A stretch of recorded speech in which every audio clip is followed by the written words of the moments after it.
একজন কিন্তু চলে এসেছে। মা এই দেখো এটা কিন্তু দাঁড়াও, আমি কোথায় দাঁড়াবো? অনুরাজ ওর পাশে দাঁড়াতে আমার ভয় লাগছে, কারণ ওর পাশে দাঁড়িয়ে আমাকে আরো বাচ্চা লাগছে, ছোট লাগছে, নাটা লাগছে। এত মানে ওকে না দেখে বোঝা যায় না, ওর হাইটটা এত মানে লম্বা, ও একদমই বোঝা যায় না, বুঝতে পারে না। তো খুব খুশি হয়েছি। অনুরাজ এসেছে আমার বার্থডেতে। আমি কেটে দেবো, কিন্তু কোনো প্রবলেম নেই, ঠিক আছে? আমার অকওয়ার্ড লাগছে, কিছু মনে করো না, ভুল করে বেরিয়ে গেছে। অসুবিধা নেই, আমার 3টে নাম আমি অনেকদিন আগে বলেছি, অনুরাজ, রাজদীপ, রাজ, যা বলবো। ঠিক আছে, যাই হোক। তো অনুরাগ চলে এসেছে আমাদের বার্থডেতে, আর অনেক দূর থেকে এসেছে। কাকিমাকে নিয়ে আসেন কেন? কাকিমার শরীর খারাপ না? খুব আসার ইচ্ছে ছিল। হ্যাঁ, বুঝতে পেরেছি। আমি কাকিমার ভিডিও দেখি, আর তোমরা তো দেখেছো কাকিমার ভিডিও, তোমাকে দেখাচ্ছিলাম যে। হ্যাঁ হ্যাঁ দেখি।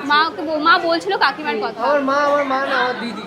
হ্যাঁ, আর জীবনে হচ্ছে মা সবচেয়ে বড় জিনিস, ঠিক আছে, যেটা পৃথিবীতে হাজার খুঁজলেও পাওয়া যাবে না।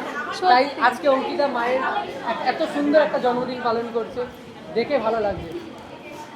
চলো একটা ছবি তোলো।